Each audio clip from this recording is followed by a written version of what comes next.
Well, thank you, ladies and gentlemen. It's now my great pleasure to introduce next speaker. Graham Hancock was formerly East Africa correspondent of The Economist and co-editor of New Internationalist magazine. He was for several years editor of Africa Guide, Middle East Annual Review, Latin America Annual Review, and Asia and Pacific Annual Review. From 1979 to 1981, he also edited the Traveller magazine, published by the World Expeditionary Association. Graham Hancock's previous books include Journey Through Pakistan, Ethiopia, The Challenge of Hunger, AIDS, The Deadly Epidemic, Lords of Poverty, African Ark, Peoples of the Horn, and the international bestseller, The Sign and the Seal, A Quest for the Lost Ark of the Covenant. In a review of The Sign and the Seal, Graham Hancock was credited by the Guardian newspaper with having invented a new genre, an intellectual whodunit by a do-it-yourself sleuth. Graham Hancock has appeared on television with Michael Palin in his recent Pole to Pole series, and on BBC and CNN, as well as the National Geographic's Explorer series in stories related to The Sign and the Seal.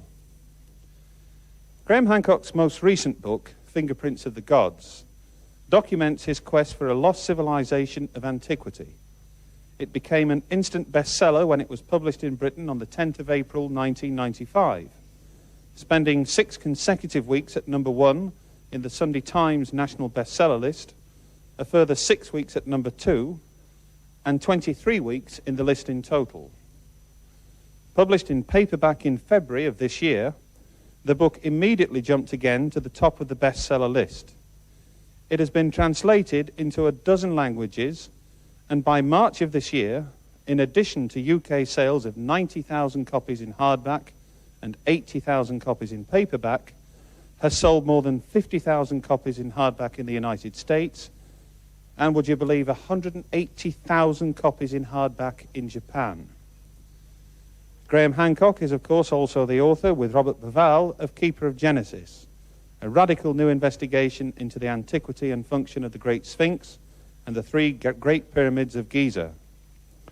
Keeper of Genesis was first published in Britain on the 7th of May 1996 and will appear in the United States, where it's entitled The Message of the Sphinx, on the 9th of June 1996. And as you heard earlier, I'm delighted, I'm sure you are, but not too surprised to discover that Graham and Robert's latest work, Keeper of Genesis, has now shot to number 1 here in the United Kingdom's bestseller list. Ladies and gentlemen, without further ado, please put your hands together and warmly welcome Mr. Graham Hancock. Thank you, Graham.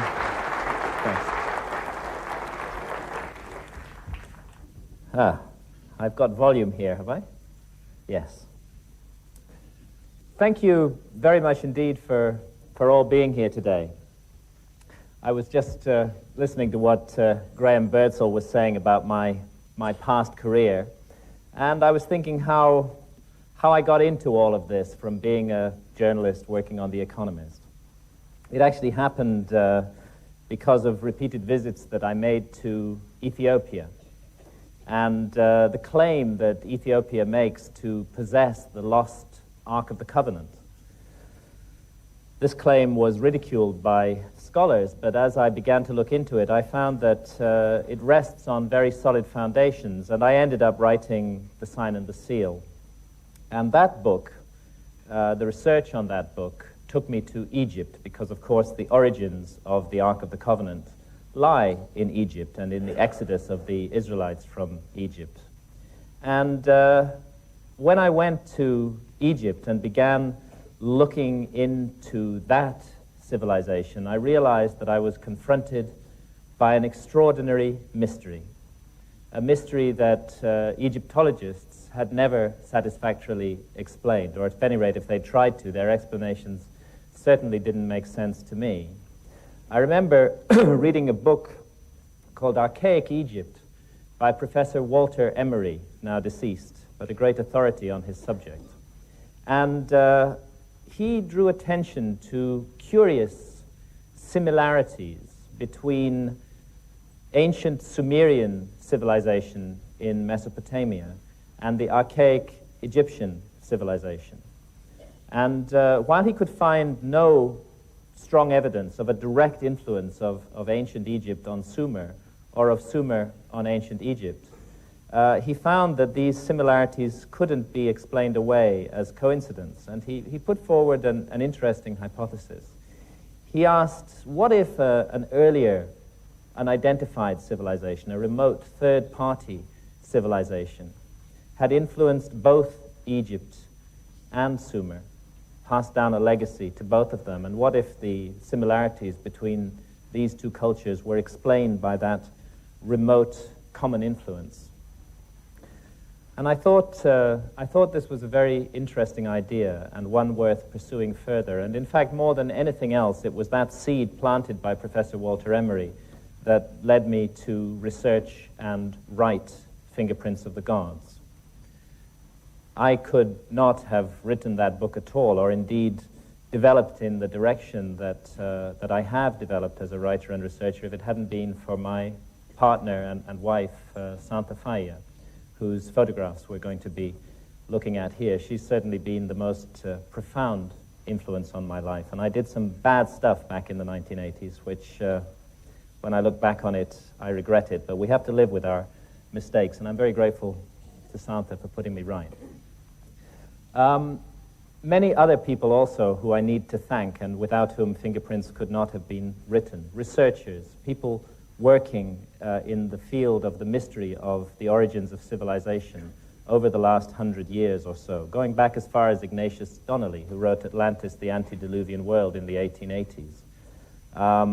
More recently, Professor Giorgio de Santillana of the Massachusetts Institute of Technology, he's now also deceased, did wonderful work on the astronomical content of ancient myths, the amazing discovery that in some of the oldest myths relating to global cataclysms that have come down to us from remote prehistory, that in those myths is found detailed astronomical information relating to the phenomenon that I'll be discussing a little bit during this talk, known as precession of the equinoxes.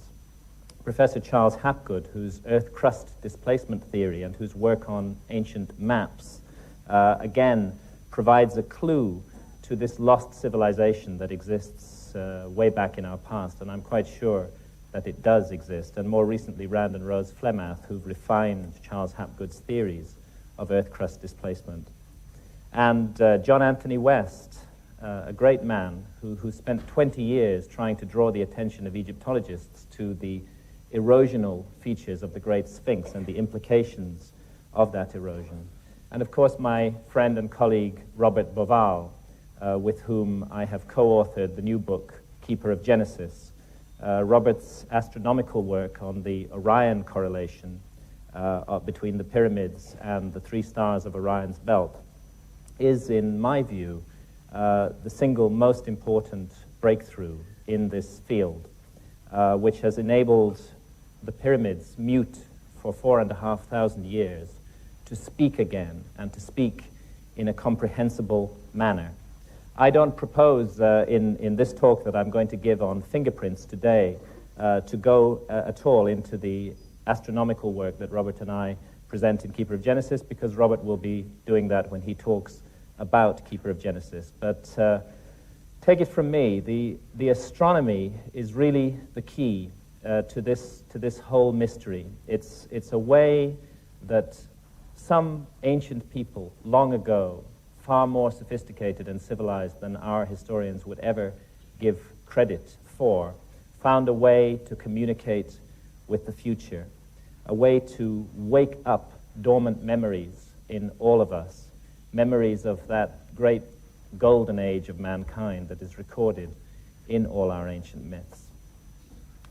I'll start this talk just by looking at a few similarities, a few connections, bearing in mind what I said about Walter Emery and the theory of a remote third-party civilization. Let's extend that out from just the Middle East, from Egypt and Sumer, and let's look at connections between Egypt and the America. and the Americas, similarities that are ignored by scholars but are not explained by them.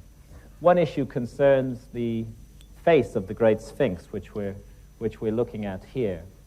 Robert and I are of the view, along with many of our colleagues, that the head of the Sphinx was recarved by the dynastic Egyptians, that the monument is many thousands of years older than the beginning of historic Egyptian civilization, and that it was probably originally lion-headed as well as lion-bodied, and that heavily eroded, millennially ancient leonine head was recarved into the face of a god by the early pharaohs of Egypt, perhaps at around 2500 BC, when Egyptologists think that the monument was actually created. What I want to draw attention to here is just a small point. It's pretty clear and well established that we're looking at the face of an African individual here, an African head. And I'd like to compare that with this African head, which is roughly the same size as the head of the Sphinx. It's an enormous piece of sculpture. When you stand beside it, it towers above you, and it weighs about 40 tons. The only problem with this African head is that it doesn't come from Africa at all.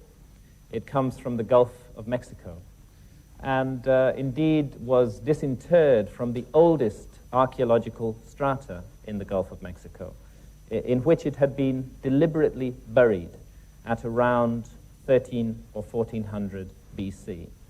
We can say that it was buried then because organic material found alongside it has been carbon dated to that period. But I suspect the scholars may be making a mistake when they attribute this so-called Olmec head, the construction, the carving of the head, to that same period of, say, 1400 BC. It's a mistake in logic to assume that the head dates from the same period as the organic material that was buried with it.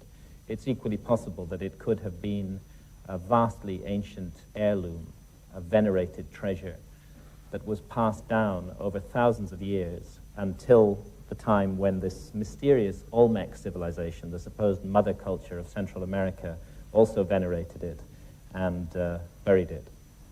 I'm intrigued by the similarities of features between the face of the Sphinx and the face of this head. And by the way, we know nothing at all about the Olmecs. Not a single Olmec skeleton has ever been found.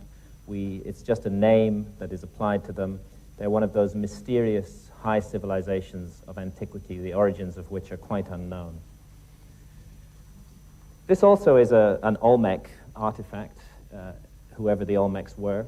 And again, just on this theme of light similarities, I'd like to draw attention to the headdress that the figure is wearing, and to compare it with this headdress from Egypt. This is a 5th dynasty statue found at Saqqara, and I'm intrigued by the similarity of the headdress, because we're looking at cultures that are not supposed to have been in contact at all.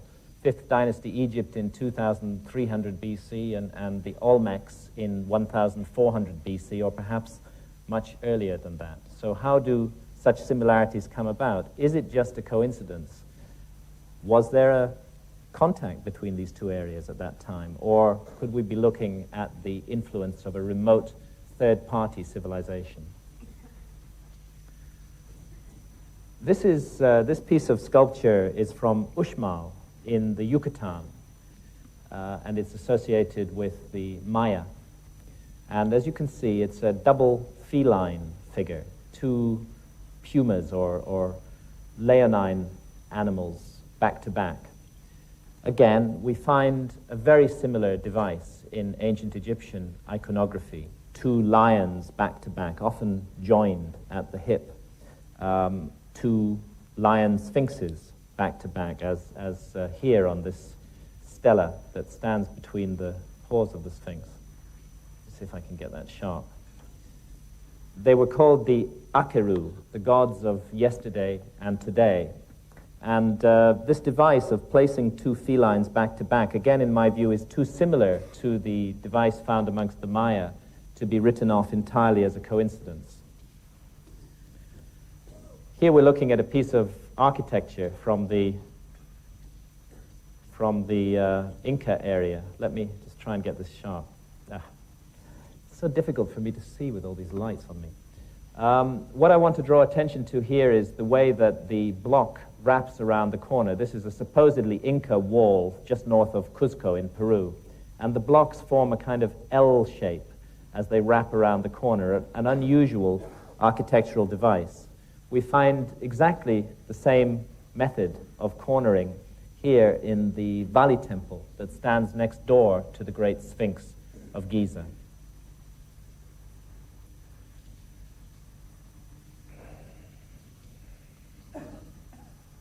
Excuse me, I'll get the hang of this in a minute.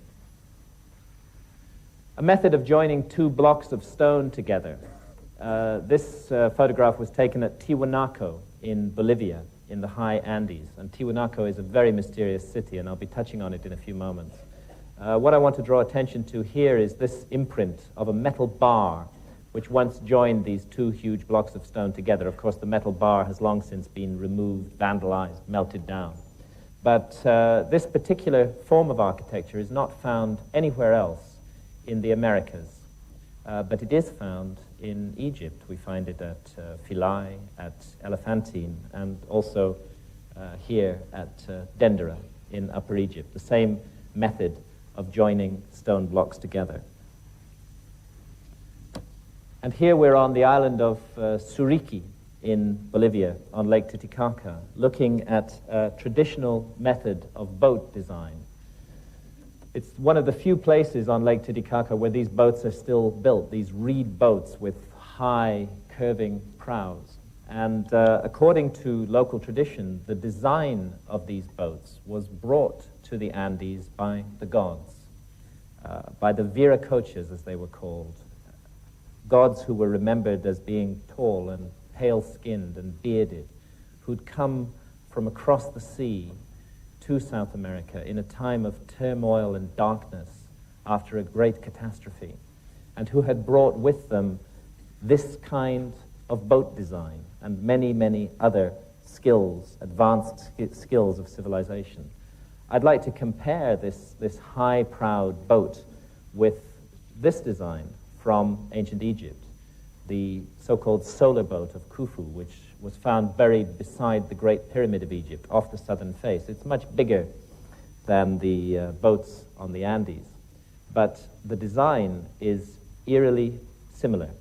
And this design has been studied by marine experts, and what they've concluded is rather interesting. They conclude that although the materials used both in the Egyptian boats and in the Andean boats are not suitable for sailing on the open seas, the design that is incorporated in these boats could only have been evolved by a people with a long and solid tradition of oceanic navigation, people who needed boats that could cut through high waves and breakers. And the suggestion is, could this design be a very ancient legacy that was passed down and received both by the Egyptians and by the peoples of the Andes and expressed in the kind of boats that they made? In both areas, such boats are associated with the gods. The ancient Egyptians called their gods the Nitaru, and they said that they had come from a land far away to the south, a land called Ta-Nitaru, across vast expanses of ocean. So whoever they may have been, these gods, above all else, were navigators and seafarers.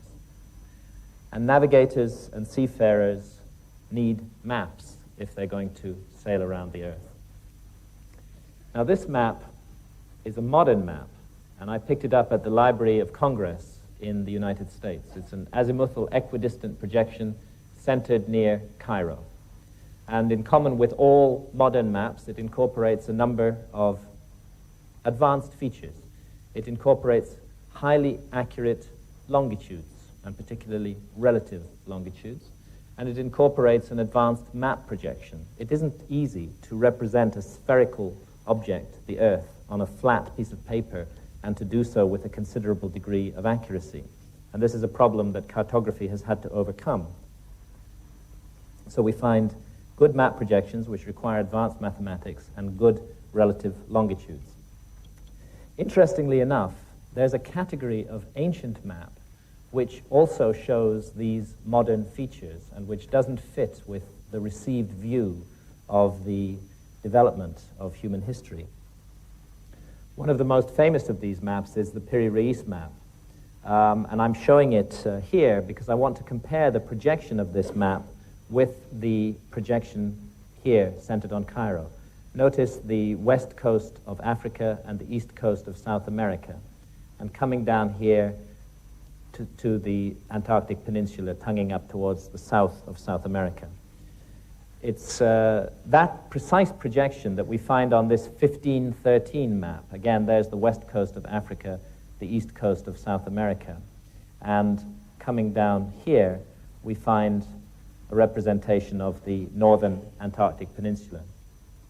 In 1513, when Piri-Reis drew the map, Antarctica had not been discovered. In fact, it wasn't discovered until 1818 by our civilization. So there immediately is one anomaly on this map. And another anomaly is the mathematics used in the map projection. And a third anomaly is that it incorporates highly accurate relative longitudes. To do longitudes accurately on maps requires a chronometer, a marine chronometer that will keep accurate time at sea. And again, this was something that our civilization couldn't do until the late 18th century. So this map, fragmentary though it is, appears to incorporate many features that are not supposed to have been known about in 1513.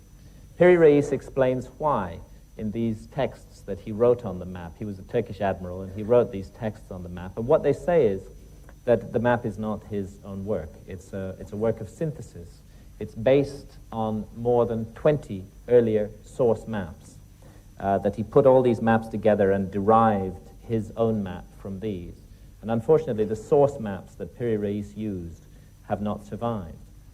Is it possible that the advanced features of this map originate in those lost source maps, which Piri-Reis told us went back in some cases to before the time of Christ and had come from the long-lost library of Alexandria in Egypt? Another strange thing about the appearance of Antarctica on this map, it's been studied by U.S. Air Force cartographers, and their view is that what we're actually seeing there is the subglacial topography of Antarctica. Antarctica as it looks underneath the ice that now covers it.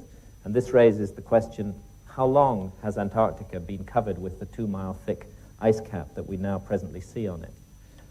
Such questions would be irrelevant if there were no other maps in this category. If the Piri-Reis map stood alone, the most sensible thing to do would be to dismiss it as a coincidence.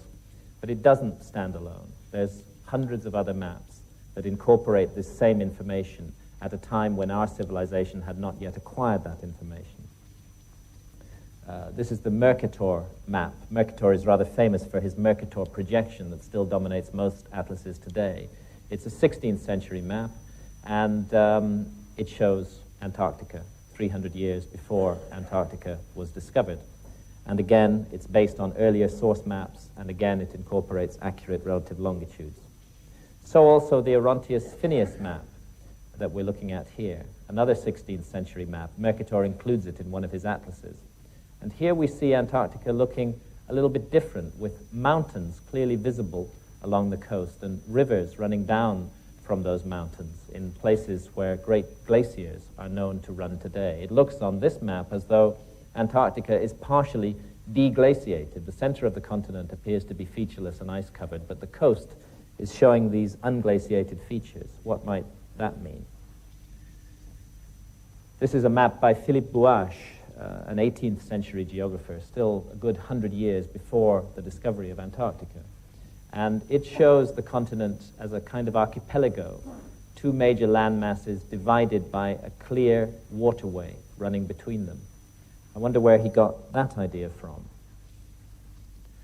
There's a redrawing of the Mercator map and the Orontius Phineus map and the Bouache map.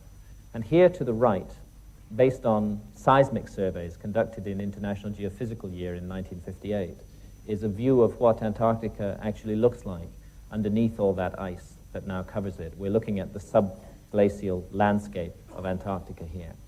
And while I wouldn't claim for a moment that the Buache map is a perfectly accurate representation of the subglacial topography of Antarctica, I think it's much too close to the reality to be dismissed entirely. I think that much more research needs to be done into these anomalous early maps and into the source maps that they rely upon for their information, because we just may be looking at the faint fingerprints of a lost civilization, of a navigating, seafaring civilization that explored and mapped the entire globe long before what we call history began.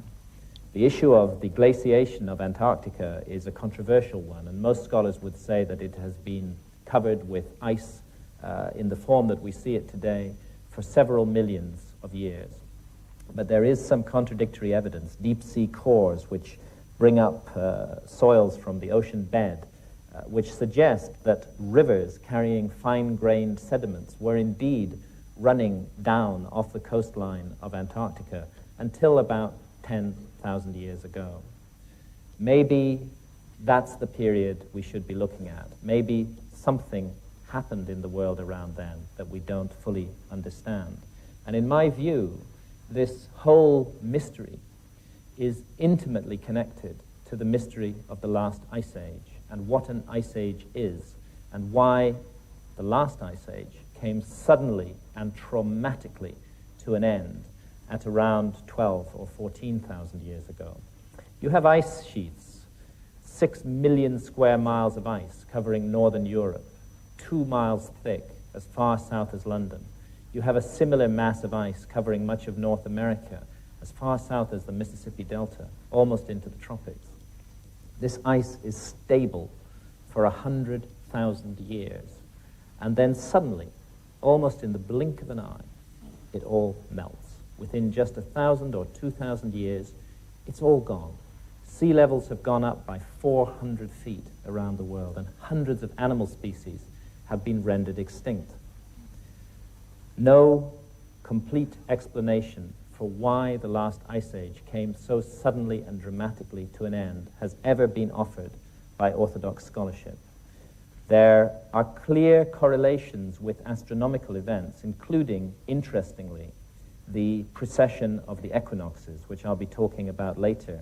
Interestingly, because many of the ancient myths of global cataclysm that I've analyzed in Fingerprints of the Gods incorporate precise information on precession. It's almost as though they're trying to tell us that there's a connection between precession and the ending of ice ages. And lo and behold, we've known for the last 20 years that there is a connection between precession and the end of ice ages. It's a correlation. We don't know what causes this ending of the ice age. I think that this is the period that should be looked at by scholars. This is the period that deserves much more detailed research than it's had. A period in which something awful happened to the Earth, something that brought about a dramatic, tumultuous change, a period in which the face of the Earth was almost literally wiped clean, and a period in which it's perfectly possible, perfectly reasonable to suppose that a high human civilization could have been almost entirely obliterated, leaving only a few survivors and only a few traces of itself for us to wonder at in later times.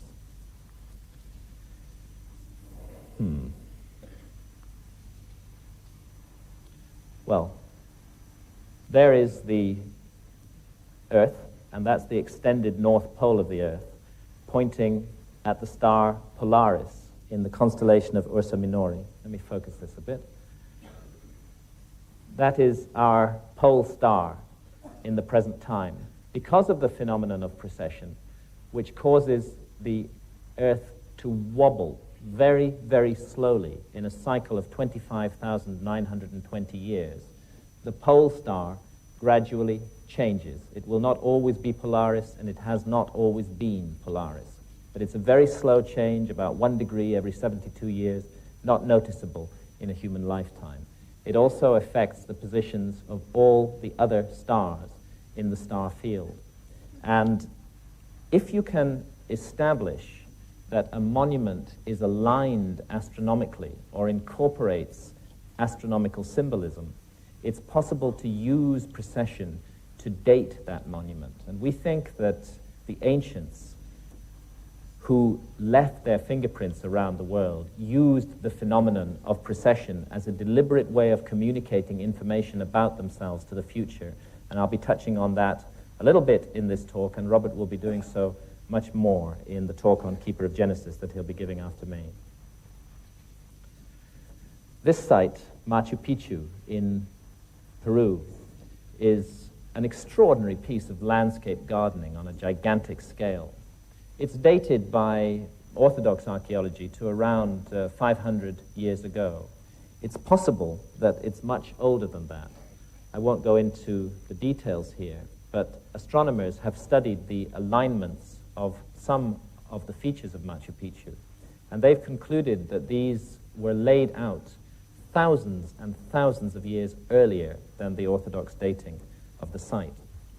Another aspect that many of these sites have, in addition to intriguing astronomical alignments, is the use of enormous blocks of stone. We're looking here at a wall in a place called Sacsayhuaman near Cuzco, and the stone that I'm standing beside has been calculated to weigh 361 tons. In layman's terms, that's 500 Ford Sierra motor cars. It really beggars belief that this kind of work could have been done by a primitive people, to put together massive blocks of stone weighing hundreds of tons each, to align them to the stars and to join them together in these curious jigsaw puzzle formations requires amazing engineering and architectural skills. And I think that our historians and scholars tend to gloss over the implications of this much too easily. All around the world there are monuments like these, undateable by any objective technique, because you can't, as I said earlier, carbon date stone, which bear the fingerprints of a high technology in remote antiquity, or if not a high technology, at any rate a technology that we do not properly understand today. This is the Altiplano in Bolivia, in the high Andes, and I'm showing this photograph really to indicate how sparsely populated the Altiplano is, how few people live there at an altitude of more than 12,000 feet above sea level. It's not the kind of terrain that can support a large population. Crops are grown, but they come out of the ground stunted, and the yield is extremely low. As a result, very few people live on the Altiplano today. And there's a mystery in that, and a problem in that, and it's to do with the city of Tiwanaku, which stands on the Altiplano at an altitude of 12,500 feet above sea level. Here's a bit of Tiwanaku. This is the piece of Tiwanaku that's called the Pumapunku, and it consists of absolutely enormous blocks of stone. I mean, they're just unimaginably large. This piece has been calculated to weigh 400 tons. And I can't understand, I just don't see it within Orthodox historical explanation, how at this altitude above sea level, 12,500 feet, where you cannot grow crops to support a large population who could haul those stones into place, and I don't know if 400-ton blocks could be hauled into place by anybody, how this could have been done at that altitude and in that location, and why it was done. I think that the city of Tiwanaku is one of the most mysterious sites in the world. In a way, it's the New World equivalent of Giza. It's a site about which there are far more questions than answers, and a site about which the dating needs to be seriously re-examined.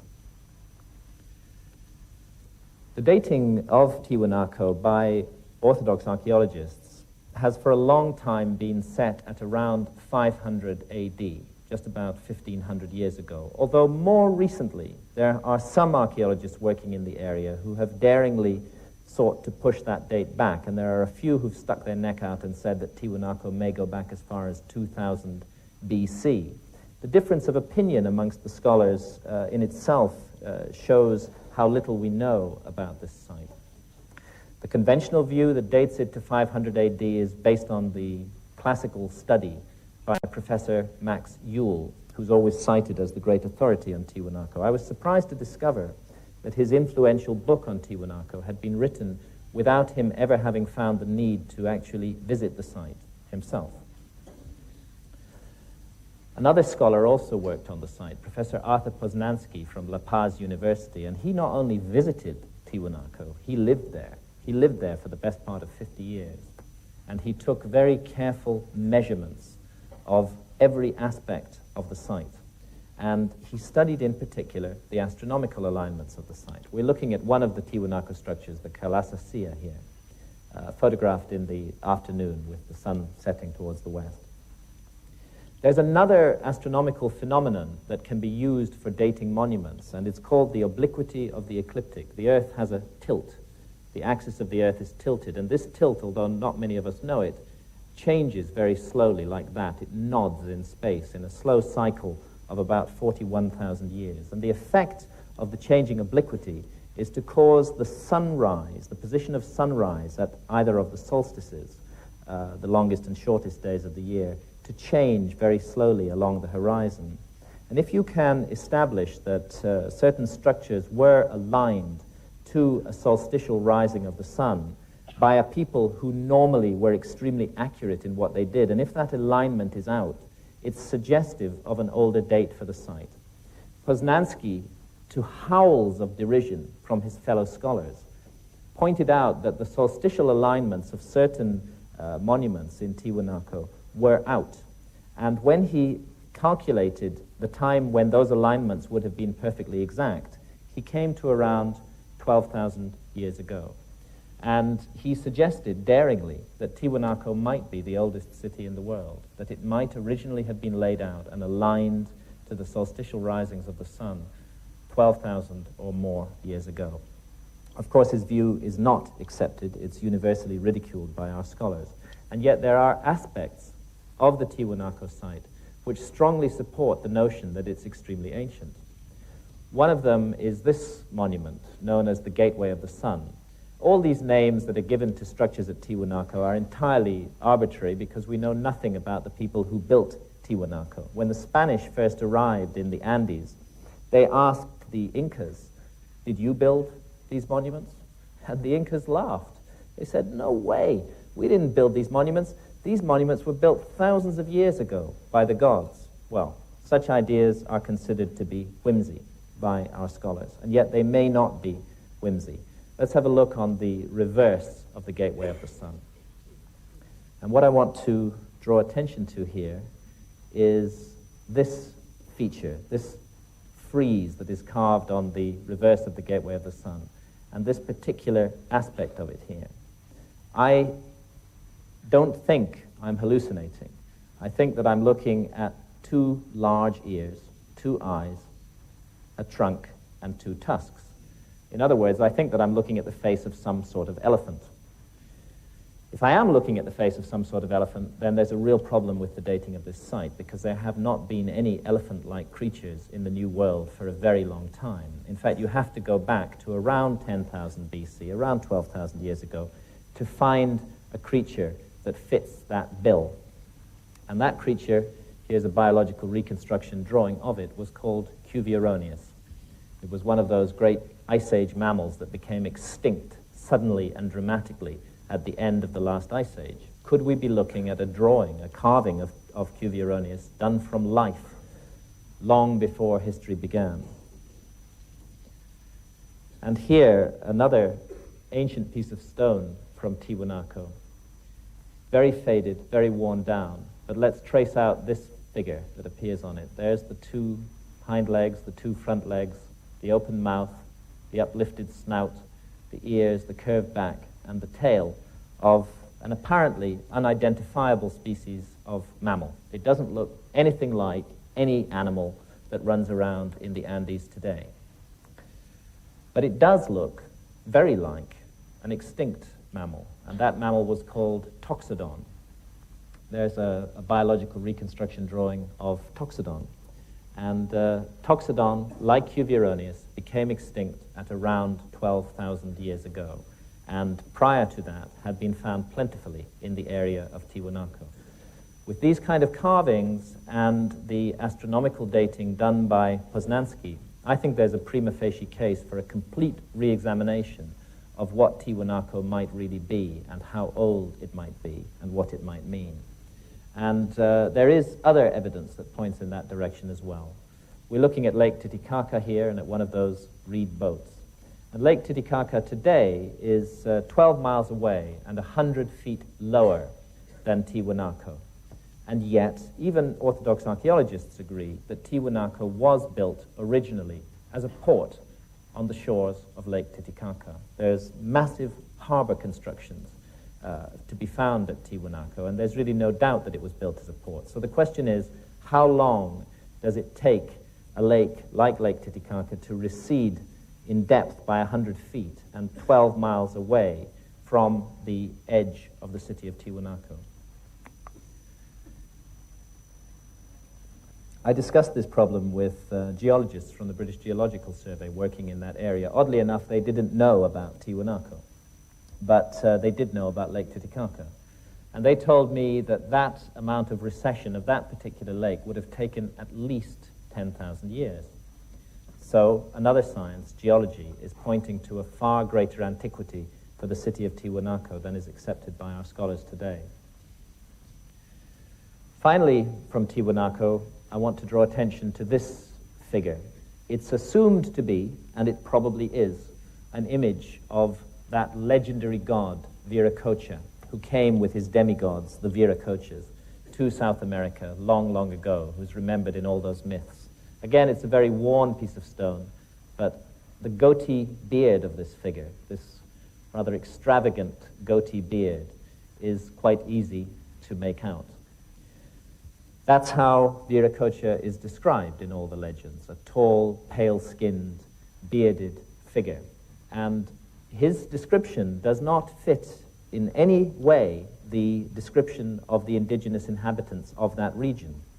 Indeed, the description of these Viracochas and the memory of them was so strongly held in South America that when the Spanish under Pizarro arrived to loot and rape and destroy the culture of South America, to wipe clean the memory banks of mankind in South America, to our loss, I may add, they were not initially opposed. It was assumed that they were the Viracochas returning, and because the Viracochas had been remembered as good people, bringers of civilization, it was mistakenly assumed that these European pirates were also good people. Well, we know now that they were not, and that they've cost us dear in what they did in South America, leaving us only fragmentary evidence to go by.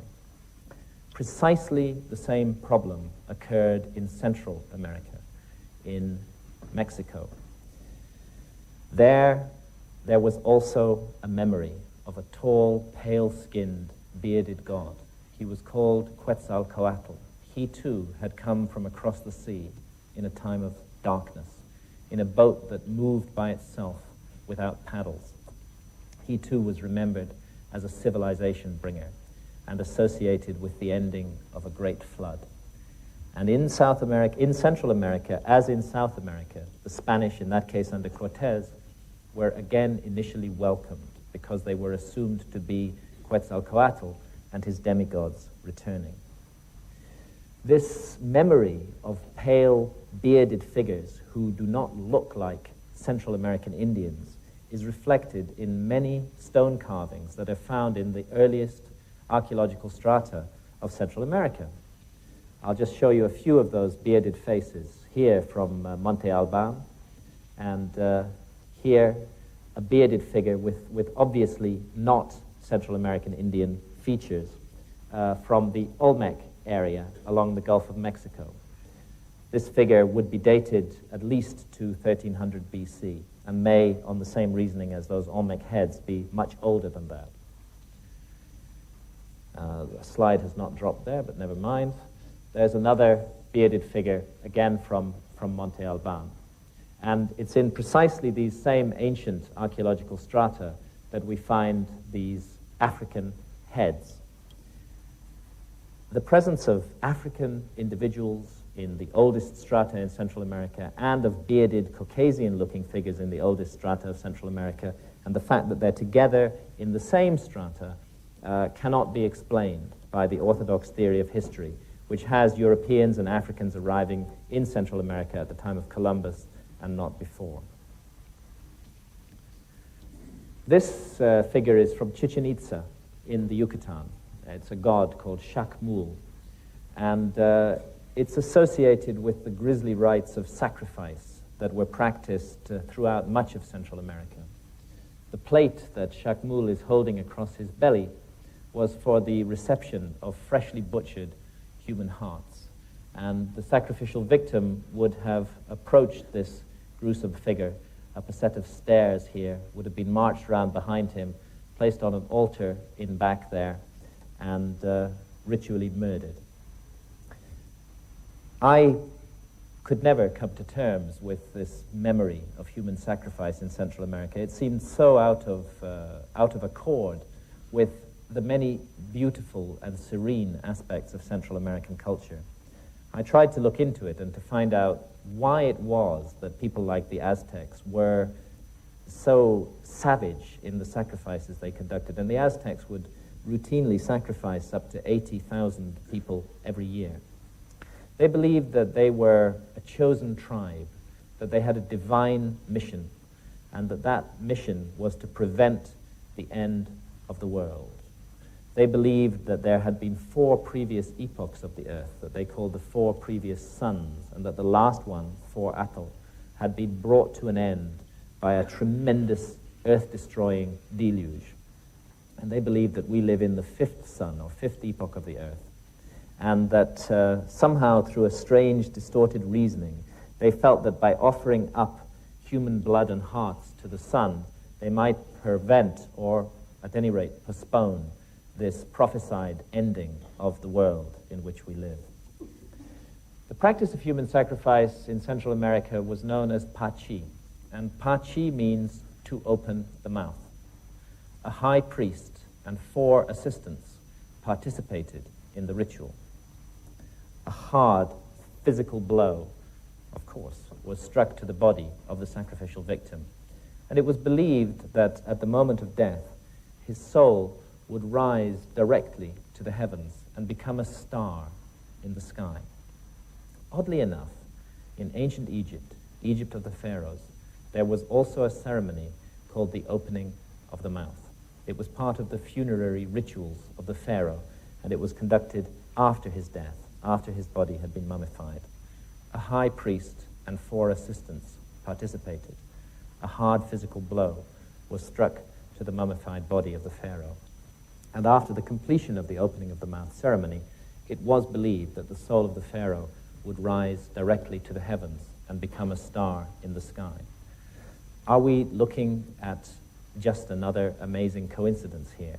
Or is it possible that an explanation for these eerie similarities can be found in the notion of a remote, third-party, ancestral civilization which influenced both Egypt and its ideas and Central America and its ideas, which passed down a common legacy to both places, a legacy that was perhaps used very differently in both of those places, but which still retained down through thousands of years certain common features, particularly this notion of the opening of the mouth and the stellar destiny of the soul.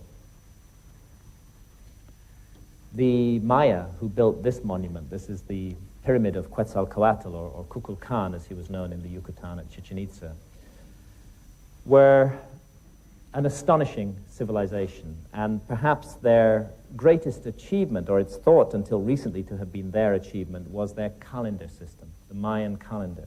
But we know now that the Olmecs, those mysterious predecessors of the Maya, used precisely the same calendar. So it's clear that the Maya inherited it from the Olmecs.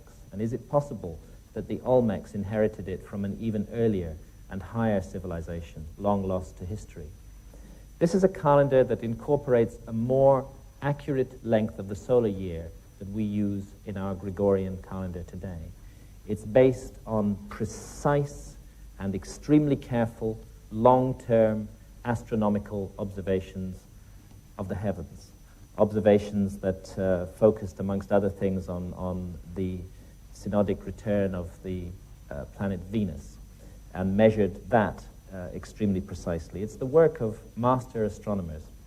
It's this calendar, the Olmec or Mayan calendar, which most thoroughly enshrines the notion of recurrent destructions of the earth, that we live in great cycles, and that each cycle will sooner or later come to an end and end the world in which we live. And like the Aztecs, the Maya believed that there had been 4 previous epochs of the earth, and that we still live in the 5th epoch, the 5th sun. But unlike the Aztecs, the Maya, through their calendar, were able to calculate exactly when the 5th epoch of the earth would come to an end. When we translate their calendar into our calendar, we find that they're telling us that all civilization will be ended by a great movement of the earth on the 23rd of December, 2012 AD. I promise that I'm not running up and down Oxford Street in a sandwich board, crying that the end of the world is nigh. I sincerely hope that the end of the world is not nigh. I would like my children and all our children to have a bright and happy future in this garden of experience that we call the earth, and the opportunity to learn and to grow and to face challenges just as we have all done. But I don't think that we should write off the warnings that have come down to us from the past as though they certainly have no meaning, because these warnings have come down to us from wise people, people whose origins we really do not understand. And I'd just like to mention in passing that all of these warnings also say something else. They say that the destruction of the world is not entirely an act of God or nature, that in some mysterious manner we ourselves are always involved in it. We ourselves, through our actions, through our cruelty, through our materialism, play a role in the destruction of our environment. And when I look around the world today at the force of evil that is rampant in the world, the destruction, the murder of children, the cruelty, the awful things that human beings do to each other, using one another, as though they're just objects, I can't help getting an eerie shiver of apprehension at that Mayan prophecy that the end of our civilization may indeed come before too long. Maybe it's not too late. Maybe we can do something about it. Maybe we can wake up to the spiritual desert that we've created on this planet and look to who and what we really are. And if we're going to do that, I'm convinced we have to go back to the ancient wisdom and listen to the voices of the past and listen to that accumulated experience and knowledge of mankind that we so blithely write off just because we imagine that we're the apex and pinnacle of creation. If civilizations rise and fall, if mankind has climbed more than once to the pinnacle that we've reached today, then all of this is entirely possible. The people who made this monument had an amazing knowledge of astronomy, because this monument is what's called an equinoctial marker. Every year on the spring equinox, the figure of a gigantic feathered serpent is seen to undulate up and down this stairway for a little bit over 3 hours. It's an illusion of light and shadow, a trick.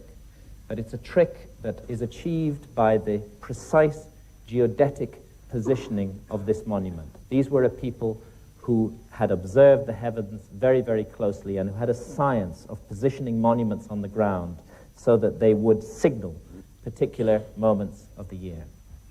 No mean feat, and not something that we should regard as the work of primitives.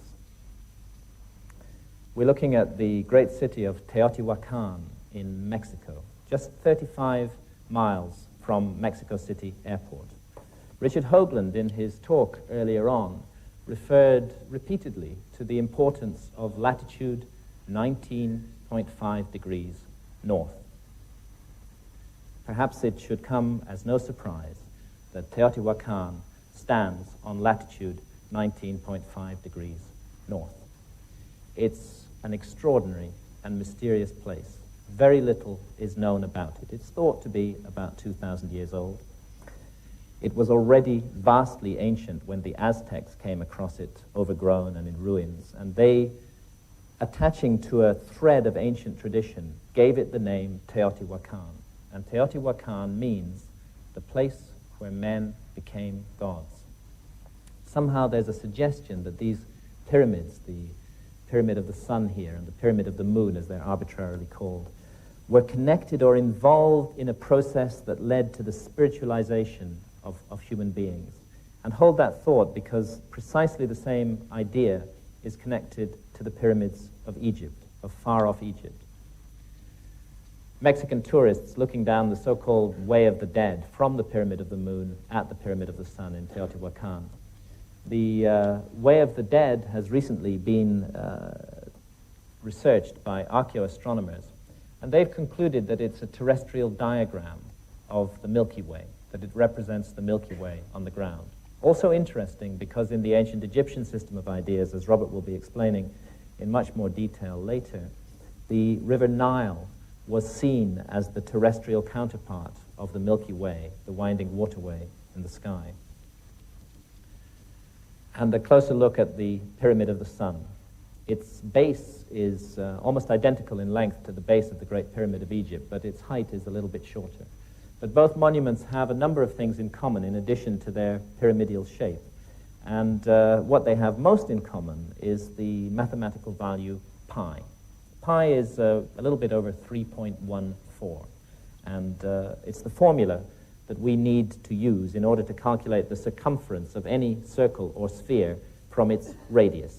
If we know the radius of a circle, all we have to do is multiply it by 2 pi, and we'll get a precise printout of the circumference of that circle. In this case, if you take the height of the Pyramid of the Sun and multiply it by 4 pi, you get an exact printout of the perimeter of the base, which is odd because the Central American peoples are not supposed to have had any knowledge of such abstruse mathematical ideas as pi. Pi is attributed by our scholars to the Greeks. The discovery of pi is attributed to the Greeks, and the Central Americans and the Egyptians are not supposed to have had any knowledge of this kind of mathematics. Yet we find pi incorporated with great precision into the dimensions of the Great Pyramid of Egypt, the last surviving wonder of the ancient world, which is at least 4,500 years old, perhaps older, and which long predates any Greek civilization. Egyptologists don't dispute that pi is found in this monument, and it's found in precisely the ratio that we need to calculate the circumference of a sphere from its radius. If you take the height of the Great Pyramid and multiply it by 2 pi, you get an exact printout of the perimeter of the base. The Egyptological theory on this is that it happened by accident, that the Egyptians or whoever built the pyramid incorporated pi in it by accident. It was just one of those things. And in Egyptological theory, it has to be an accident because they cannot accept that the pyramid builders had knowledge of advanced mathematics. I do not think it's an accident, and nor do any of my colleagues working in this field. And one of the reasons that we don't think it's an accident is to do with this phenomenon of precession, the wobble on the axis of the Earth that I've mentioned to you already, which takes place at a very precise rate. I'm going to need to explain this in a little bit of detail. It involves some numbers. When you take the height of the Great Pyramid and multiply it by a particular value, by 43,200, you get an exact printout of the polar radius of the Earth. And when you take the base perimeter of the Great Pyramid and multiply it by that same value, 43,200, you get a printout of the equatorial circumference of the Earth. We think that one of the many functions of this monument was to serve as a mathematical scale model of the northern hemisphere of the Earth. And the reason that we think that is the scale used. This monument, to use one of Richard Hoagland's phrases, knows where it is on the planet. It knows what it is. I'll try and explain why. There are 4 key moments astronomically speaking, in the year. The winter solstice, when the north pole of the Earth points most directly away from the sun. The summer solstice, the longest day, when the north pole points most directly towards the sun. And the two equinoxes, spring and autumn, when the Earth in its orbit lies broadside on to the sun.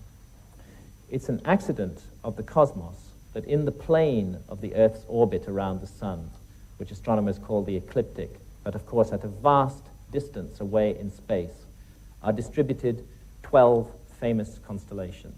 These are the 12 constellations of the zodiac. And because of this phenomenon of precession, the background constellation against which the sun is seen to rise at dawn on the spring equinox very slowly changes.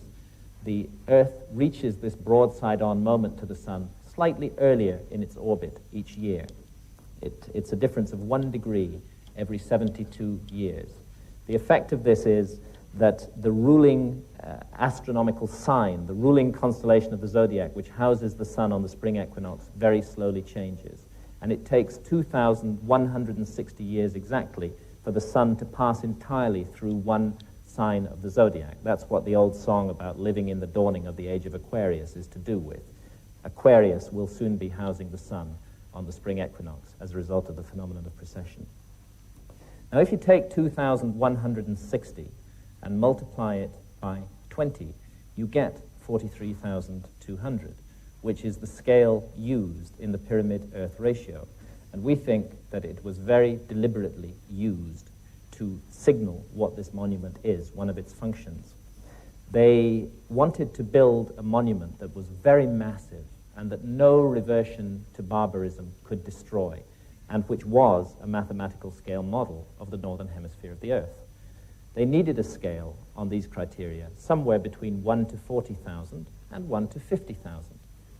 And they chose 1 to 43,200 because it's a significant scale, because their mathematical model of the Earth was keyed in to the Earth itself by the scale used, keyed in to the characteristic signature of the Earth, the rate of precession of its axis, 43,200 being connected mathematically to the rate of precession.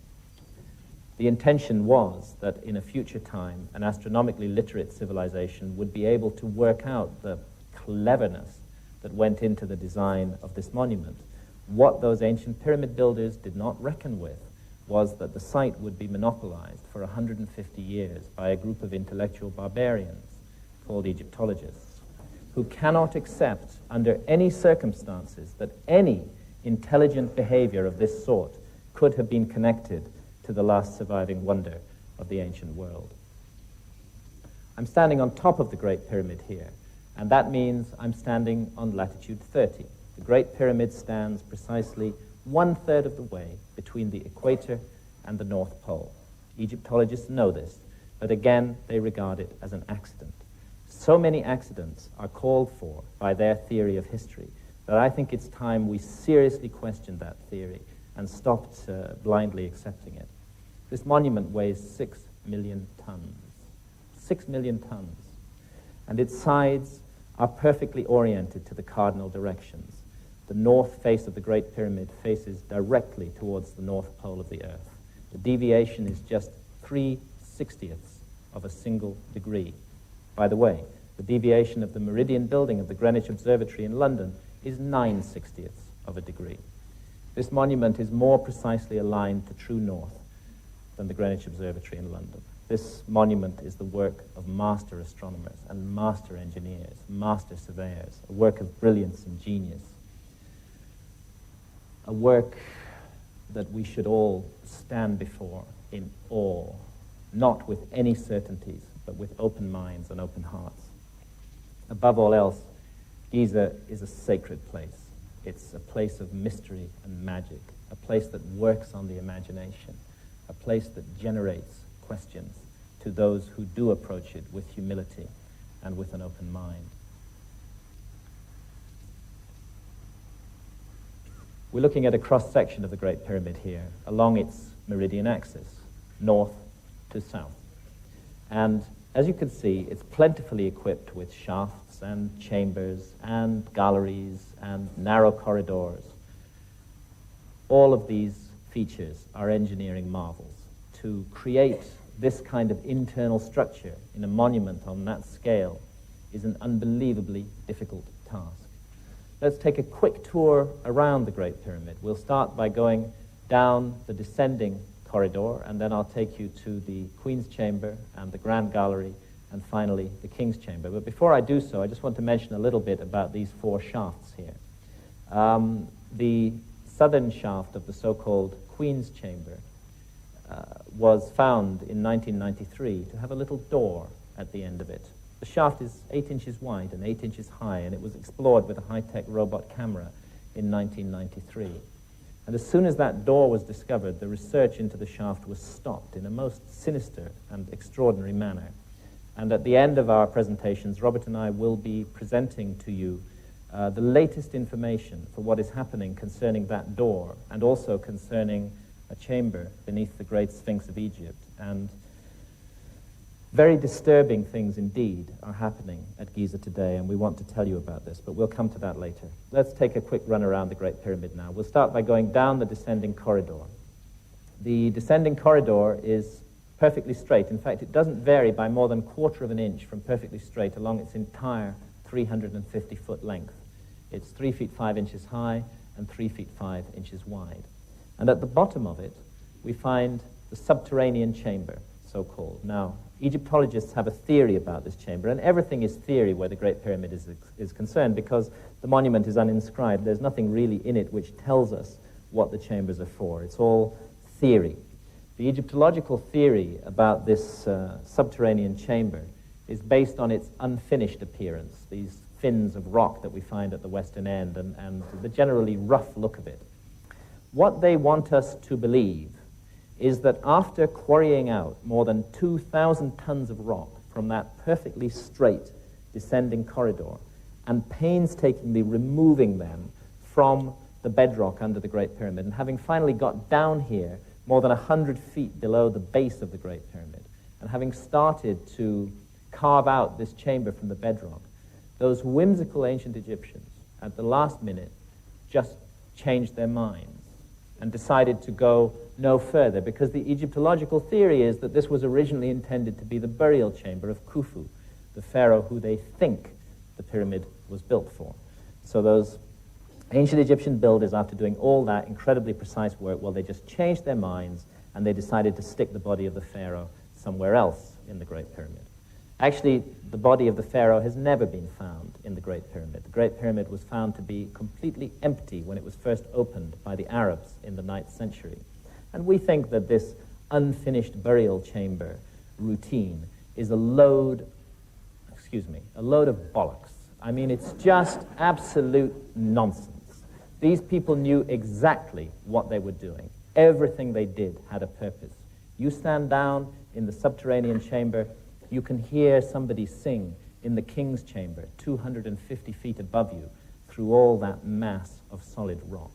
The acoustic effects of this monument are extraordinary. And one thing that our friend John Anthony West has suggested, and I think it's a damn sight better theory than the theory of the Egyptologists, is that what they were actually doing with this chamber was tuning the pyramid, that they were tuning its acoustic effects. And when they had extracted precisely the right amount of rock from under the pyramid to hit precisely the right note that they wanted, that's when they stopped. That's why it looks unfinished. It's not unfinished at all. It was fulfilling a plan, a function. And everything about this site is planned, as Robert will be explaining in more detail when he comes to discuss our book, Keeper of Genesis. This is the so-called Queen's Chamber. We have to use these phrases, so-called, because all these attributions are arbitrary in this anonymous monument. And there, in the southern wall of the Queen's Chamber, that dark patch is the opening to the southern shaft. And it was into that dark place that that little robot camera was inserted in 1993, and after a journey of 200 feet, reached that mysterious door that we'll be talking about later. From the Queen's Chamber, we find ourselves in the Grand Gallery. It's 153 feet long and 28 feet high. It's a corbel vault. Each layer of stone is laid a little bit closer to the center line than the layer underneath it. And it bears around it millions of tons of pyramid. Remember, this is a monument that's at least 4,500 years old. I'm sure quite a few people in this room have been inside it and have walked up that grand gallery. It can be a little claustrophobic, but one thing you're sure of, when you're in there, you're safe. It's not like modern jerry building, where buildings fall down after 30 years. This is a work of architectural grandeur on an amazing scale, of architectural brilliance. To create a monument on this size and scale with a wonderful gallery in the heart of it like this, in the middle of an earthquake zone. There was a very bad earthquake there in 1992. It didn't touch the Great Pyramid at all. It caused massive disasters in Cairo, but the pyramids were unhurt by it. So again, we're looking at the work of geniuses when we look at architecture like this. Come to the top of the Grand Gallery, and you find yourself in the so-called King's Chamber, where Egyptologists assume, on no evidence, that the body of Khufu, that 4th dynasty pharaoh, was buried. We have to allow this chamber to speak for itself, and the way that it speaks is through the language of mathematics. It's a perfect 2x1 rectangle, for example. It's 34 feet 4 inches in length and 17 feet 2 inches in width. The half diagonal of the floor is equivalent exactly to the height of the chamber. So it's a sort of mathematical symphony in solid stone. And the stone used, by the way, is granite, which is interesting, because there is no granite in the area of the Giza pyramids. The pyramid, main body of the pyramid, is made of local limestone, but the granite came from far away. The nearest granite is 500 miles to the south, and this pink granite came from Aswan in Upper Egypt. There are precisely 100 blocks making up the wall of the king's chamber, and some of those blocks weigh as much as 70 tons each, brought 500 miles from the south and then raised to 150 feet above the ground, supposedly by technological primitives. Does it make sense? I don't think it makes sense. Again, we're looking at a work of genius here. Now then, there I am in the supposed sarcophagus of Khufu. I mean no irreverence to Khufu, but I don't think he was ever buried in this supposed sarcophagus. I don't think it's a sarcophagus at all. Robert and I have studied the meaning and the purpose of the pyramids in great depth in our new book, Keeper of Genesis, and we think, and there's a great deal of evidence for it, that whatever else they were, these monuments were used by many pharaohs in an amazing initiation ceremony that cultivated the power of knowledge in their minds and the spiritual dimension of their lives. And everything suggests that this plain granite box at the western end of that anonymous chamber high up in the body of the Great Pyramid was the culminating point of this initiation ceremony, when the pharaoh sought in his mind to go beyond death, to reach out for the life of millions of years that is spoken of in the ancient Egyptian texts. What I actually want to draw attention to here is the way that this box was made. Granite is a very hard stone, as many of us are aware, and anybody who's ever worked stone will know that you cannot cut granite with copper tools. And the ancient Egyptians of the Pyramid Age are supposed to have just become familiar with copper.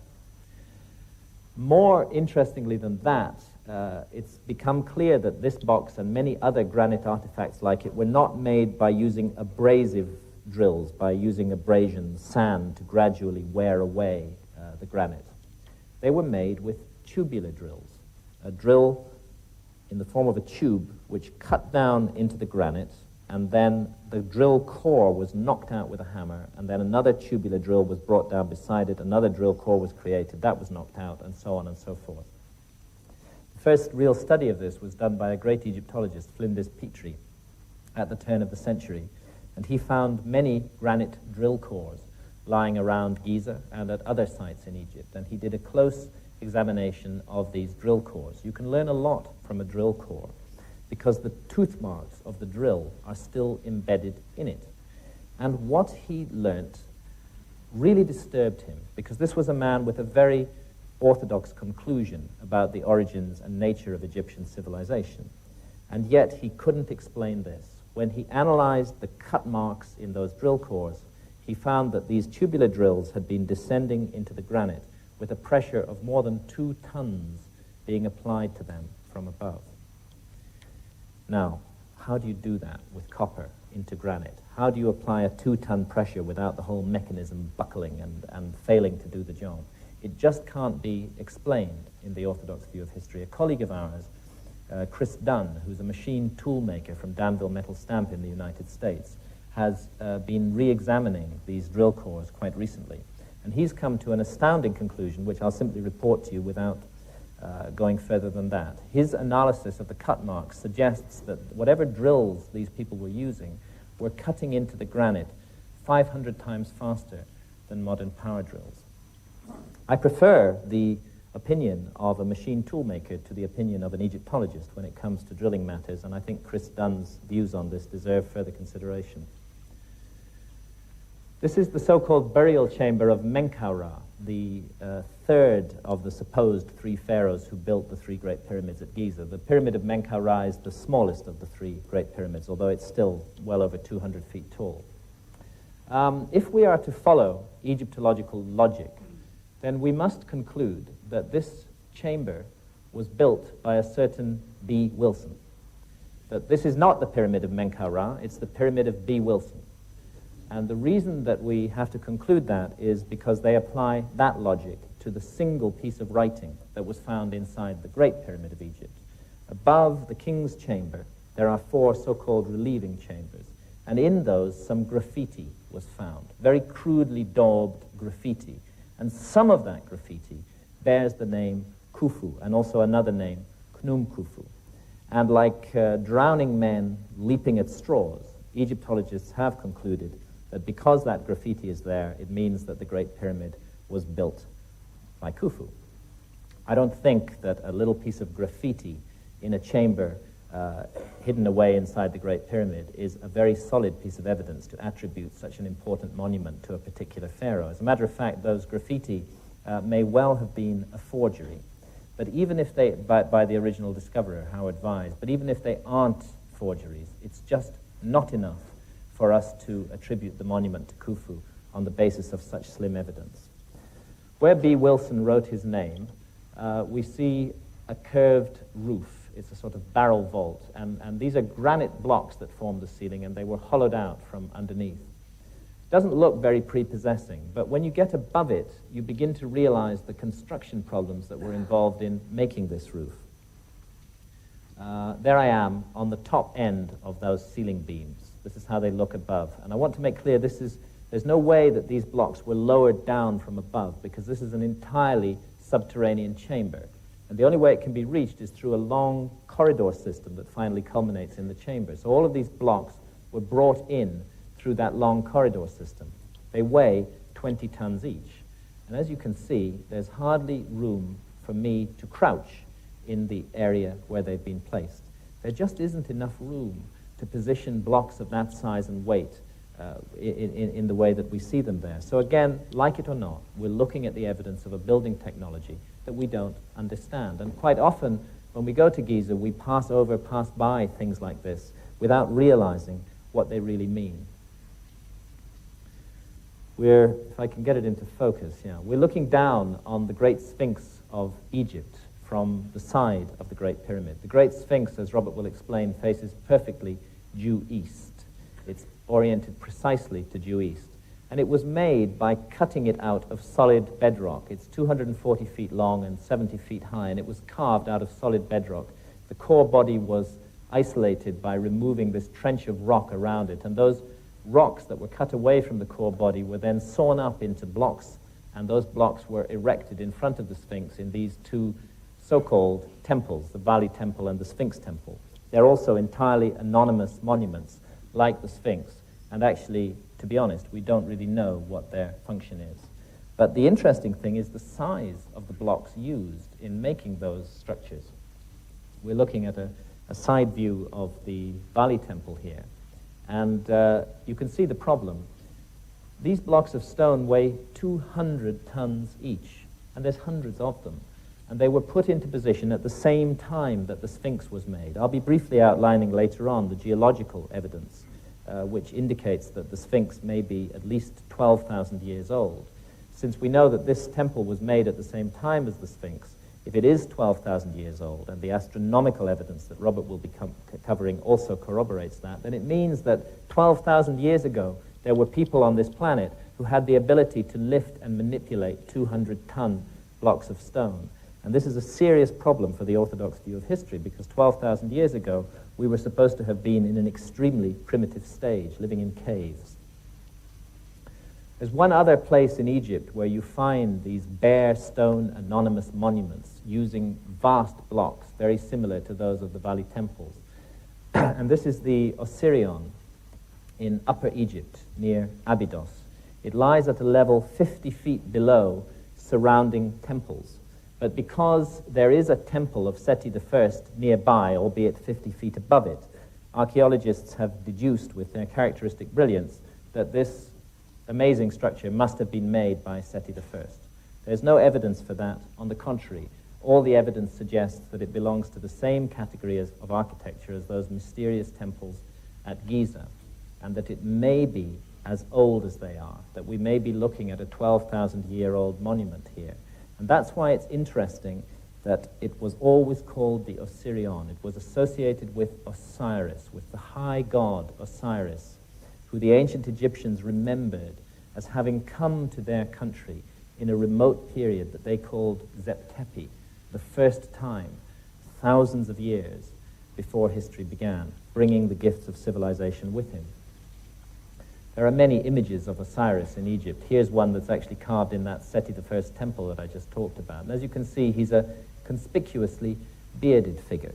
In fact, Osiris and the symbolism of Osiris has much in common, and I've gone into this in some depth in Fingerprints of the Gods, with the symbolism of Viracocha and of Quetzalcoatl.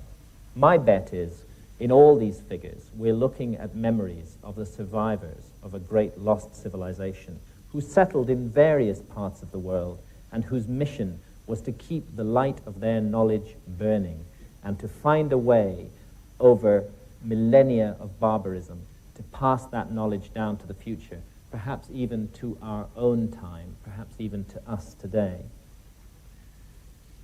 As I said, Osiris was remembered by the ancient Egyptians as having come in the first time, long before history began. You talk to Egyptologists about Egyptian history, and they will tell you that they know far more about the history of Egypt than the ancient Egyptians did themselves. This arrogant statement has been made in print by several Egyptologists, and yet the Egyptological chronology of ancient Egypt is based entirely on ancient Egyptian records such as these. This is the king list of Pharaoh Seti I at Abydos, and he's showing his young son, Ramesses II, a list of all the kings of Egypt who'd ruled before their time, together with the lengths of their reigns. And the notion that we have of 30 dynasties of Egyptian pharaohs is based on this king list and on other king lists like these. On the opposite wall of the same temple is another list, which again is matched by many other lists that the ancient Egyptians passed down. And this is a list of a mysterious group of beings called the Shemsu Hor, the followers of Horus, who were believed by the ancient Egyptians to have ruled in Egypt for thousands of years before the first pharaoh of the first dynasty took the throne. The followers of Horus, who retained a memory of the divine origins of their civilization, whose mission was to pass that memory down to the future, and who were attributed by the ancient Egyptians themselves as the guardians of the wisdom legacy that ancient Egypt inherited. These references to the first time, to the followers of Horus, to this remote prehistoric period when the gods came to Egypt, are found again and again in the oldest scriptures of mankind, carved on the walls here of a 5th dynasty pyramid, the Pyramid of Unas at Saqqara. These are called the pyramid texts, and they were compiled roughly in the epoch of 2500 to 2300 BC. They contain repeated references to this mysterious period, the first time.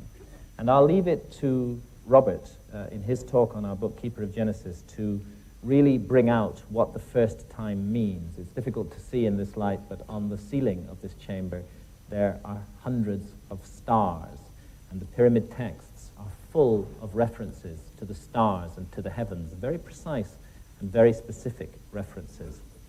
What we think is that astronomy can be used to arrive at a precise date for the first time, as Robert will be showing you. Astronomy relating to these monuments on this profoundly astronomically aligned site. This photograph was taken at the winter solstice with the sun overhead the pyramid of Menkaure. And just a little bit on the Sphinx. When we say the word Sphinx, we're actually speaking the ancient Egyptian language, because Sphinx is a corruption through Greek of the ancient Egyptian phrase Sheshep Ankh. And Sheshep Ankh means living image, living image. But the question is, whose living image does the Sphinx represent? Egyptologists think they know the answer to this question. And their theory about who the Sphinx represents and about the age of the Sphinx, their opinion on this matter, is falsely presented as fact in all our textbooks and all our encyclopedias. You look up the Sphinx of Egypt in the Encyclopedia Britannica or any other text of that nature, and you'll be told, without any question mark over the matter, that it was built by the pharaoh Khafre in his own image in around 2500 BC. And yet, the Great Sphinx, like the pyramids, is an entirely anonymous monument, and since it's carved from raw stone, we have no objective way of dating it. What we're dealing with that attribution to Khafre is purely and simply Egyptological opinion. And as Robert and I have gone on with our work into Giza and into the monuments of Giza, we have come to trust Egyptological opinion on these matters less and less. In fact, we don't think that the Egyptological opinion on these matters is right at all. We think the Egyptologists have got it totally and utterly wrong. Perhaps you agree with us, perhaps you don't. But one thing is for sure. It's very bad scholarship that the opinion of scholars should be presented as fact when it isn't fact. Let's see what the Egyptological opinion about the identification of the Sphinx really rests on. One thing it rests on is the face of the Sphinx. Egyptologists tell us that this anonymous monument looks like Khafre. And they say that because there are a few statues of Khafre that have survived which actually have Khafre's name on them. And so they compare the face of the Sphinx with the face of a known statue of Khafre, like this one, which is in the Cairo Museum. And they tell us that the two faces are identical. Well, we don't see it that way. We don't think that the two faces look similar at all. We think they look very different, but don't take our word for it, and don't take the word of Egyptologists for it. The person who really is an authority on faces is somebody like a police forensic artist, somebody who's made a lifetime study of the similarities and differences between faces. And back in the early 1990s, colleagues of ours, led by John Anthony West, brought a police forensic artist to Giza, Lieutenant Frank Domingo of the New York Police Department, with 20 years on the force. And he did a very careful point-by-point identikit comparison of the face of the Sphinx and the face of Khafre. And here are some of his drawings. What he concluded is that he just couldn't understand why Egyptologists were under the impression that the Sphinx looked like Khafre. He saw no resemblance between the two faces at all, and when he compared key angles of the faces, he concluded, he swore an affidavit to this effect, that whoever the Great Sphinx's face represents, it certainly does not represent the face of Khafre.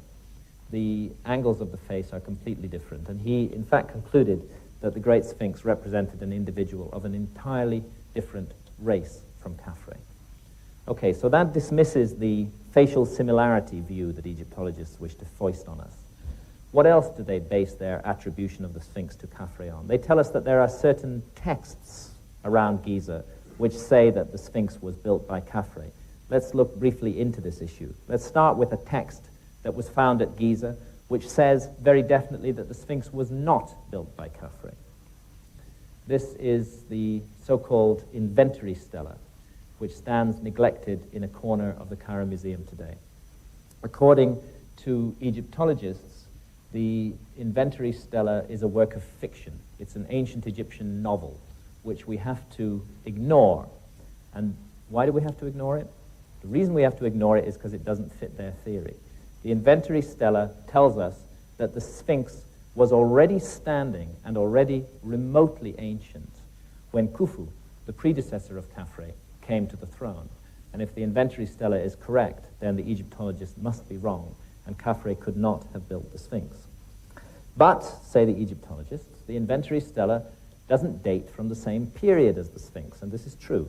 The inventory stela dates from about 1,200 years after the orthodox dating for the Sphinx. The orthodox dating for the Sphinx is 2,500 BC, and this stela belongs to the period of 1,200 BC, or perhaps a little bit later. They say, since it's not contemporary with the Sphinx, we don't need to pay attention to it. But yet, with that amazing double standard for which Egyptologists are the world leaders, they base their attribution of the Sphinx to Khafre on another piece of text, which also is not contemporary with the Sphinx, and in which, in fact, dates from the same period as the inventory stela. They base the attribution of the Sphinx to Khafre on this stela, which is called the Dream Stela, and it was put up by Pharaoh Thutmose IV to commemorate a restoration campaign that he undertook on the Sphinx. And on this stela, amongst many other interesting texts which Robert will review, there is one single syllable, kaf. And because of that single syllable and nothing else, the monument is attributed to Khafre by Egyptologists. They wish us to believe that Thutmose was telling us that Khafre had built the Sphinx, that he was commemorating the building of the Sphinx by Khafre. He might equally well have been telling us that Khafre was an earlier restorer of their attribution of the Sphinx to Khafre on another piece of text, which also is not contemporary with the Sphinx, and in which, in fact, dates from the same period as the inventory stela. They base the attribution of the Sphinx to Khafre on this stela, which is called the Dream Stela, and it was put up by Pharaoh Thutmose IV to commemorate a restoration campaign that he undertook on the Sphinx. And on this stela, amongst many other interesting texts which Robert will review, there is one single syllable, kaf. And because of that single syllable and nothing else, the monument is attributed to Khafre by Egyptologists. They wish us to believe that Thutmose was telling us that Khafre had built the Sphinx, that he was commemorating the building of the Sphinx by Khafre. He might equally well have been telling us that Khafre was an earlier restorer of the Sphinx, or he might not have been referring to Khafre at all, because it's just a single syllable kaf. So, on such flimsy foundations, perhaps the most important monument of the ancient world has been attributed for the last century or so to a particular pharaoh in a particular epoch. We think that it's vastly, vastly older than that. And I'm not going to go into the details of that. Robert will give all the details in his talk on Keeper of Genesis. But what I will briefly mention is the geology. Between 1991 and 1993, the Sphinx was studied by Professor Robert Schoch of Boston University, a leading geologist and one of the world's recognized specialists in the weathering of limestone. And he was brought to the site by our colleague John Anthony West, who had noticed these curious erosional features on the side of the Sphinx, and particularly prominently on the trench of bedrock out of which the Sphinx is cut, which obviously was made at the same time as the Sphinx. This undulating profile, scalloped undulating profile, and these vertical fissures that run down through the rock could not have been caused by sand erosion, and they could not have been caused by wind erosion. They could only have been caused by one thing, and that is exposure to a very, very, very long period of heavy rainfall. And Professor Robert Schoch has put his reputation on the line, and he's subsequently been endorsed in this matter by hundreds of fellow geologists and opposed by very few, when he says that what we're looking at on the Sphinx, these, by the way, are later restoration blocks, what we're looking at on the Sphinx and on the surrounding trench is classic precipitation-induced weathering. The problem is that in 2500 BC, when the Sphinx is supposed to have been built, Egypt was as bone dry as it is today. The climate conditions did not exist then, and they have not existed since, to cause this kind of weathering around the Sphinx. The last time that sufficient rains fell in the eastern Sahara to have caused such weathering, when the Sahara Desert was still green, was around the end of the last ice age, focusing us back again towards that period, that mysterious period when the ice age came suddenly to an end around 12,000 years ago. Sooner or later, as you go around the world, as I did, looking at these sites, at the myths, at the monuments, at the memories that have been passed down, at the fingerprints of what becomes more and more real as a great lost civilization, you have to begin to ask yourself, if I'm finding the fingerprints, where is the body? Where is the rest of this civilization? Why do we find so little? And I'm convinced that the answer to this question lies in the cataclysm that brought the last ice age to an end. And as I said earlier, the ending of the last ice age is an enormous geological mystery, and we do not really understand what brought it to an end. But when you have millions of square miles of 2-mile thick ice melting in just a couple of thousand years, you are by definition looking at a cataclysm. We live on a planet that revolves around a star. In fact, the Earth is revolving around the Sun at 66,600 miles per hour, which means that we've traveled well over 70,000 miles tonight while I've been talking. If you stand on the equator of the Earth, you're spinning with the rotation of the Earth at 1,000 miles per hour. And our planet is subjected to the gravitational pull of the Moon that circles around it, and of neighboring planets in the solar system, and of the Sun itself. With all this massive rotational centrifugal activity, once you become conscious of it, you begin to realize how fragile our environment may really be. And back in the 1950s, a radical theory was proposed to explain the end of the last ice age by Professor Charles Hapgood in the United States. And Hapgood's theory of Earth crust displacement was endorsed fully at the time as to its physics by Albert Einstein. The theory has never been accepted by orthodox geologists, and I'm not sure if it's right, but I think it's worth consideration. Broadly, what Hapgood and Einstein were arguing is that from time to time, the entire outer crust of the Earth can move, shift in one piece around the body of the Earth.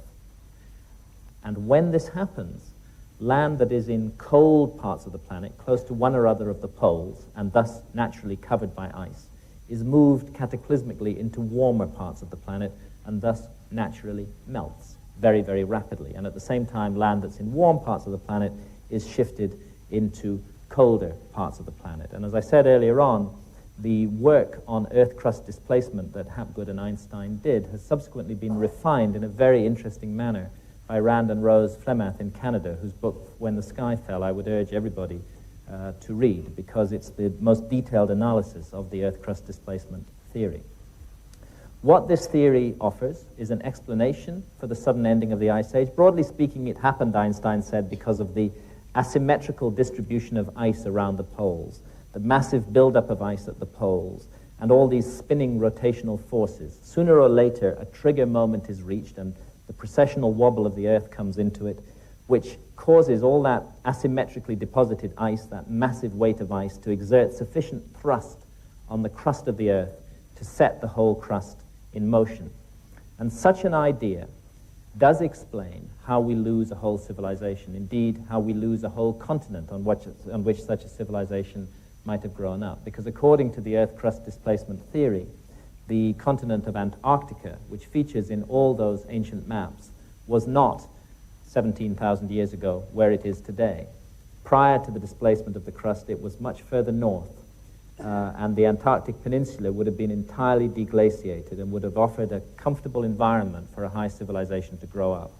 Then this shifting of the crust, which brings the so-called Ice Age to an end, moves Antarctica dead center onto the Antarctic Circle, and gradually the ice begins to build up over that continent, burying the remains, the body of that great lost civilization. As I say, I don't know if the Earth crust displacement theory is correct. All I do know is that something awful happened to the Earth at the end of the last ice age. Maybe it isn't Earth crust displacement. Maybe it's some kind of more radical pole flip which involves the whole Earth moving in space. Maybe it's something to do with our cosmic environment. Recent evidence has come out of a giant comet striking the Earth at around that period, at around the 10th millennium BC.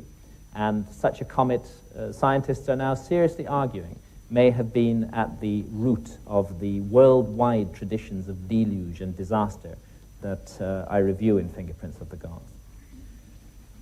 And, well, if we're not all busy exploring Australia from 599 pounds, many of us might have been aware that an enormous meteor recently whizzed by the Earth at a very close range. Such a meteor, were it to strike our planet, would have the capacity to set in motion a nuclear winter, to end civilization as we know it, to force us all to begin again, those of us who survived. The earliest surviving mention of the lost continent of Atlantis was passed down to us by the Greek philosopher Plato. And Plato got his information, he said in the Timaeus, from Solon, an earlier Greek philosopher. And Solon, in turn, and lawmaker, got his information from an Egyptian priest, a priest of Sais in the Delta. And what that priest said, referring to records going back more than 9,000 years before his time, was this. He said that our Earth is periodically visited by a gigantic cataclysm, and that every time this happens, mankind is forced to begin again like children, with no memory of what went before. And I suspect, I really do, that that's what we are. We're a species with amnesia. We're children who've forgotten our own parents. But those parents who were destroyed in that great cataclysm at the end of the last ice age, I'm now certain that some of them did survive, and that they settled in places like the High Andes, and most prominently of all in Giza, where the three great pyramids and the great Sphinx stand. And they, Robert and I are now convinced, found a way to pass down the memory of who they were and of the special, wondrous knowledge that they had to the future. They found a way to wake us up again. They created a kind of alarm clock for the planet, a beacon that would draw people towards it, and at the right time, when conditions were right, would wake us up. And when I look around the world today, amidst all the turmoil and killing and disaster, I also see a sign of hope. I see a great awakening of consciousness amongst open-minded people everywhere. I think that ancient beacon is working. I think the message that it has sent down the ages is beginning to come through loud and clear. And what Robert and I have tried to do in Keeper of Genesis is get to grips with the beginning of that message, begin to decode it, as Robert will be telling you when he gives his talk in about 10 minutes' time. Thank you very much indeed.